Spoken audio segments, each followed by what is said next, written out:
Fast, focused, and fearless. Here's everything you need to know this rush hour of January 31st, Friday. I'm Riza Diaz.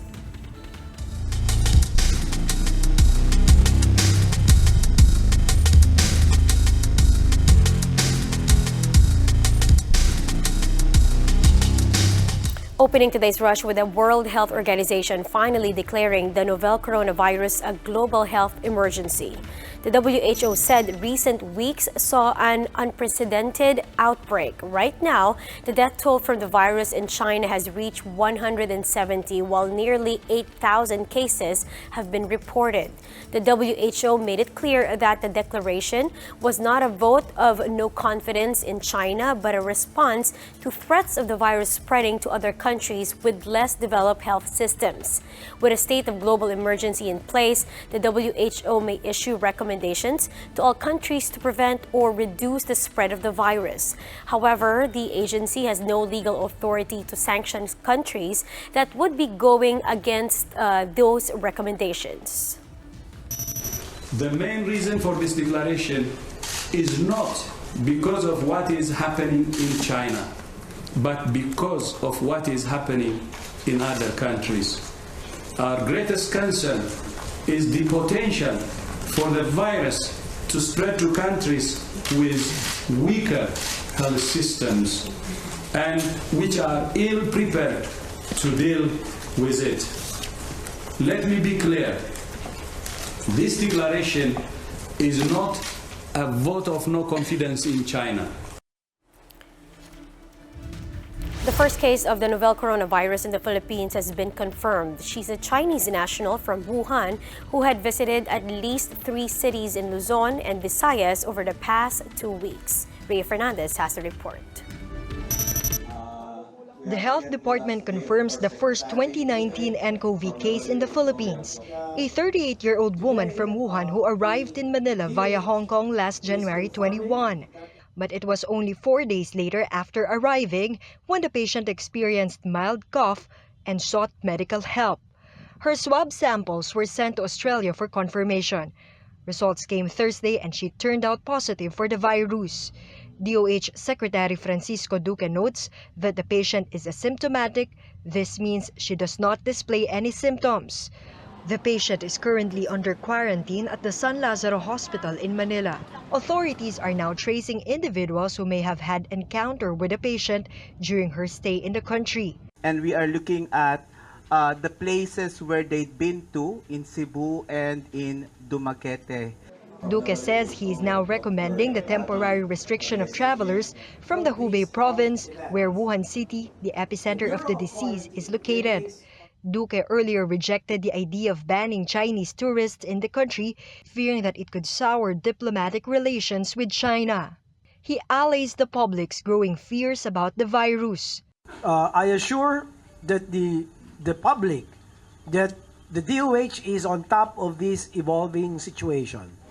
As it stands, 27 other patients under investigation are still being monitored, including 5 who were discharged. But Filipinos are not taking any chances. Hundreds flocked to Bambang in Manila and formed long queues that reached even the sidewalks, all wanting to secure face masks. The country representative of the World Health Organization meanwhile warns against comparing the situation to the severe acute respiratory syndrome or SARS, amid reports that the nCoV infection rate is already nearing that of SARS. So we have to look at it in that context and not purely compare numbers, right? We are talking 17 years later, enhanced. For the meantime, Duque urges the public to take precautionary measures such as wearing face masks, staying hydrated, eating nutritious food, and washing hands thoroughly. For News 5, Rhea Fernandez, We Are One News. The Health Department confirms the 38-year-old nCoV patient did travel straight to Manila but went first to several other places in the country. In an interview with the Chiefs, Health Secretary Francisco Duque says the woman traveled to Hong Kong last January 20. The next day, she flew to Cebu, and on the 22nd, she traveled to Dumaguete. On January 25, the patient then flew to Manila, where she was admitted at the San Lazaro Hospital. Just hours after the announcement of the nCoV positive patient in Manila, Mayor Isko Moreno held a public briefing along with other officials of the local government. Moreno assured his constituents that the local government, in coordination with the DOH, is already implementing measures to contain the virus. The city government of Manila distributed already, ahead of time, face masks or gas masks in our 896 barangay. In an interview with 1PH sa Totoo Lang, Moreno said that he is confident in the capacity of the San Lazaro Hospital to deal with the new coronavirus. We're happy. Bakit? Ang San Lazaro po ay specialty niyan yung mga infectious disease. Yes. I would believe the decision of Department of Health parang maganda yun. Kasi yun talaga ang specialty niya. And I would believe also that they're doing due diligence. Schools mainly catering to Chinese students have still suspended classes today to prevent the spread of the nCoV. These include Chiang Kai-shek College for both its Padre Alge and Nara campuses, Hope Christian School, and the main and annex campuses of the Philippine Cultural College. Same goes for St. Jude Catholic School, St. Stephen High School, Tiong Se Academy, and Uno High School. The Philippine tourism industry is also feeling the impact of the nCoV scare in the country, with a bulk of tourists canceling their flights. Greg Gregorio has the details.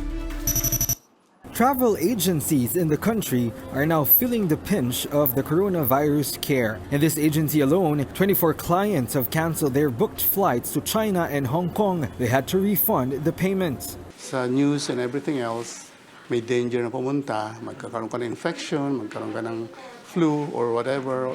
Airlines are now studying whether or not to cancel flights heading to Hong Kong, Macau, or other parts of mainland China. We have the preventive measures in place, but for as long as there is no declaration from the World Health Organization, then we will continue with our flights. We are reviewing the situation week on week.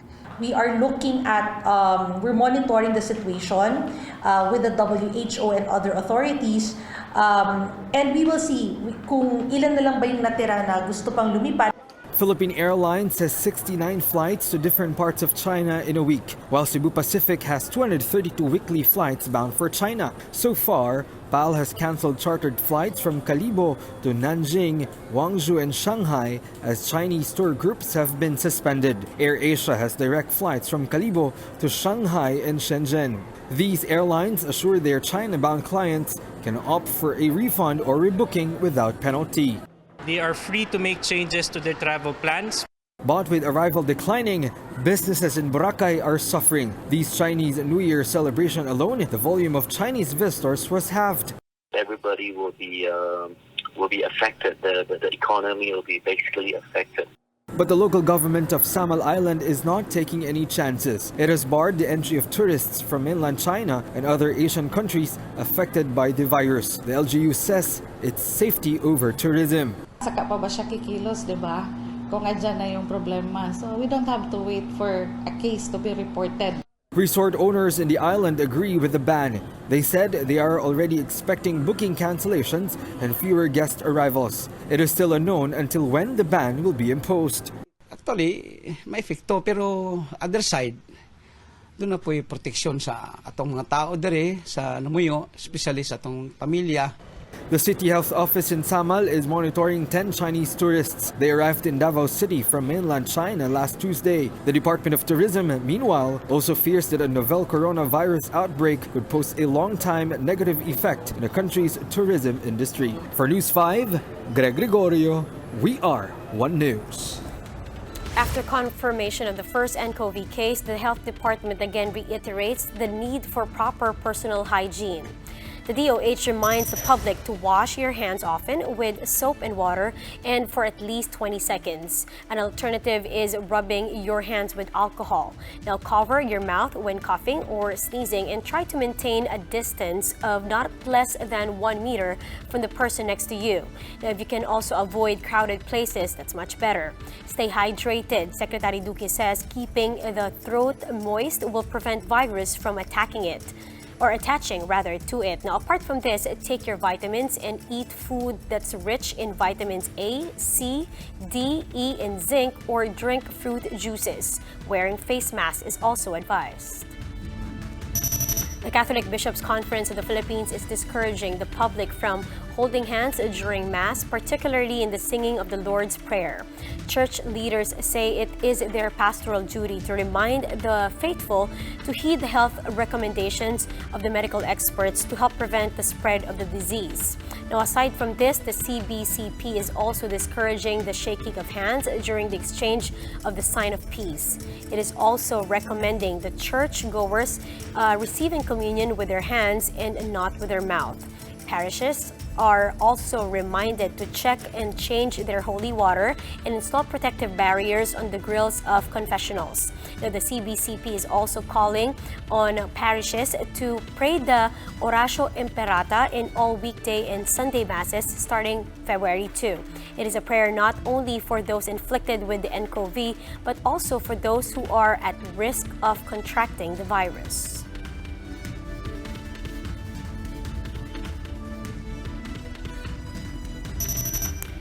The Philippine Genome Center is gearing up for the possible rapid spread of the nCoV here in the country by developing our own test kits. Deputy Executive Director Raul Destura says this will substantially speed up the process of confirming if PUIs have the virus or not. At present, we have no choice but to send samples abroad, with the entire process taking days or even weeks.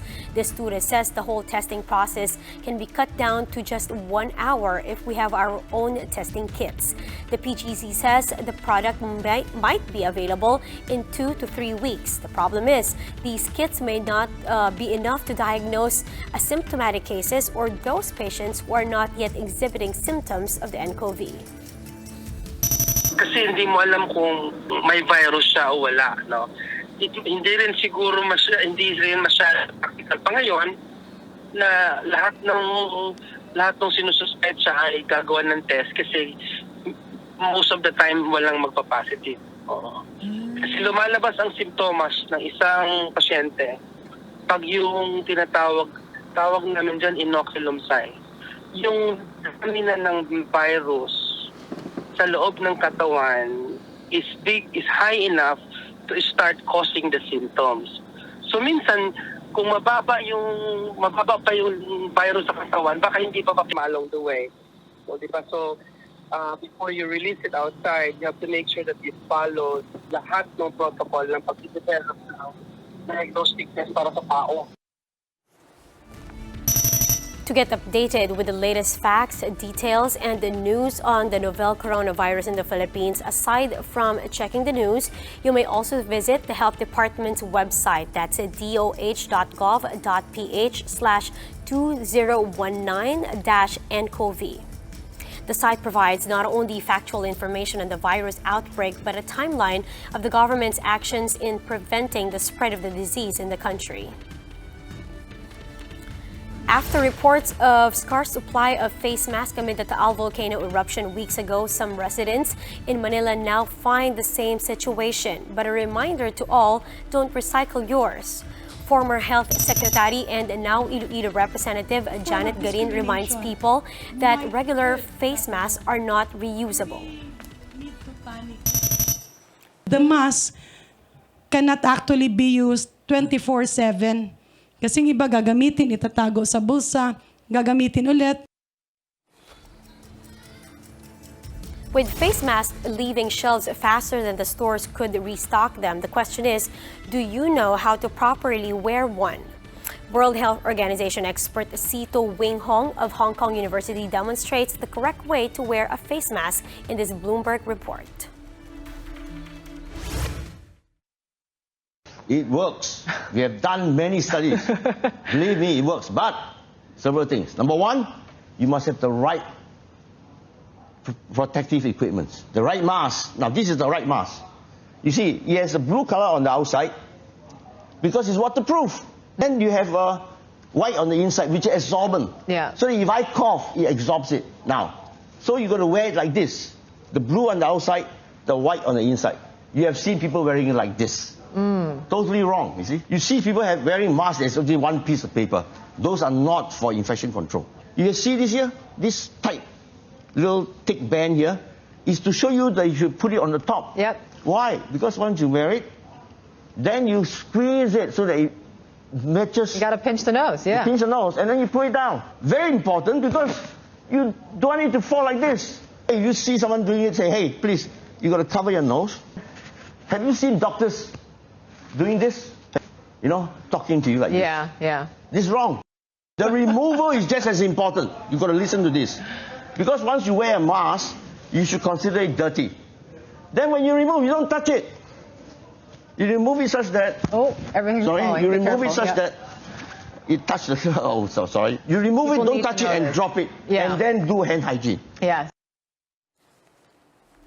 Now here are the biggest stories from the dailies. Two people who booked Mary Jane Veloso a job in Indonesia where she was sent to or on a death row for drug charges have been found guilty of large-scale illegal recruitment. Philippine Star reports that a Nueva Ecija court has sentenced Veloso's recruiters Julius Lacanilao and Cristina Serio to life imprisonment and ordered a 2 million peso fine. The Pinay overseas worker was arrested in 2010 in Indonesia for allegedly carrying over 2 kilograms of heroin in her luggage. From Filipino Star ngayon, FBI agents raided the Kingdom of Jesus Christ Church in Los Angeles that was led by Davao-based Pastor Apollo Quiboloy. Now, the raid was due to alleged human trafficking violations. Malacanang says if the raid was legal, then there should be no issue. If the raid is legitimate, then we cannot complain on that. Regardless, sir, if the church leader, known spiritual leader, is also a close ally of the president. And this from Banat, the Los Angeles Lakers are back in the hard court for the first time after losing Kobe Bryant. Basketball and life goes on for the Lakers, who are still grieving the loss of Kobe, who died in a helicopter crash just a week earlier.